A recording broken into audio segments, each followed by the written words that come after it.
But here's what happens with the Baptist. More likely than not, we'll spend more time talking about the food and who brought which dish than we do talking about the poor fellow who passed away. Now, we've all been there, and you know what happens. Somebody dies, and everybody starts showing up. Some of them we haven't seen in weeks, months, or years. The reason they're there now is because someone has died. But once they get there, all the conversation goes like this. I'm going to try to illustrate this if I don't fall down. If I fall, you catch me. There's two groups of gossip, okay? All the men folk, the guys, they're sitting out here in the backyard just talking. Now remember, the only reason they're here is because someone has died. But here's their conversation. Have any of y'all heard her say what she's going to do with his pickup?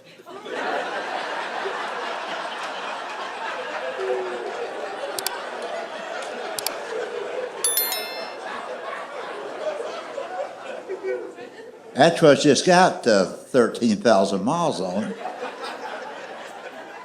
I wouldn't mind having that truck. Well, she can't drive it. It's a stick shift.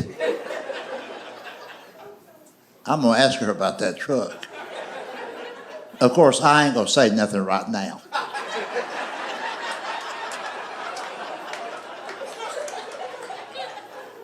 But maybe tomorrow, when we get back from the cemetery, and I hope like hell that preacher don't talk all damn day. I'd like to get home before dark. But I'm going to ask her about that truck. I can get a cosigner. My niece, she'll cosign. My nephew can't cosign for nobody right now until he gets that crock pot out of the way.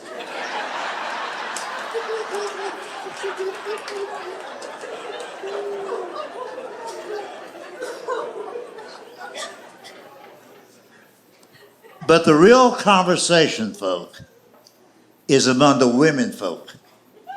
They're sitting here in the house, around the kitchen table, the dining room, where all the food is. Here's their conversation. Well, I see Elizabeth brought that macaroni salad. I knew she'd do this. I guarantee you one damn thing. If it had been somebody on her side of the family, she'd have brought some kind of meat.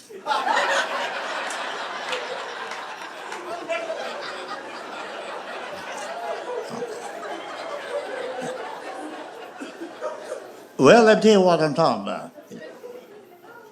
When her sister's husband died, he's the one who got killed using a chainsaw. He'd always wanted a chainsaw, and it was his birthday. So we all pitched in, you know, and 200 of us. $3 a piece. And we told her, we said, now you're not going to get no Christmas.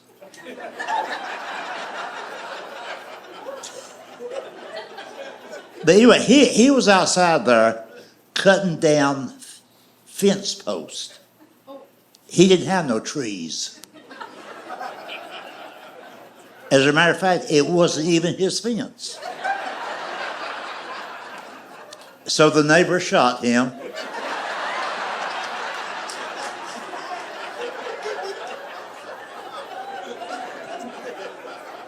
Anyway, when he died, that being her side of the family, she baked a ham. Well, she says she baked it. She didn't bake that ham. It had pineapple rings and cherries stuck on it. I said, that's a Piggly Wiggly ham right there. But I didn't want to start nothing. Now let me show you all the difference. When my cousin died, now we're talking about my side of the family. He's the one who drilled himself to death. Okay. What happened was he had this high-powered Black-and-Decker drill, and he was going to put the screw back in his cowboy belt buckle. I know. I told him, I said, I think I'd take that belt off first. He said, don't tell me how to use my drill. I said, okie dokie. He about halfway through and sneezes. And his own blood thinner.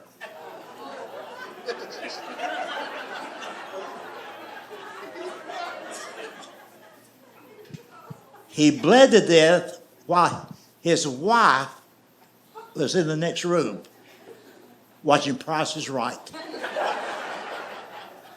She didn't hear a damn thing.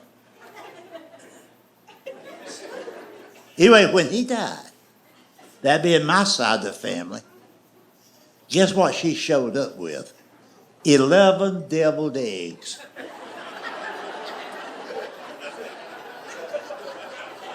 Now, who in the hell would make an odd number of deviled eggs? We think she ate one on the way over here.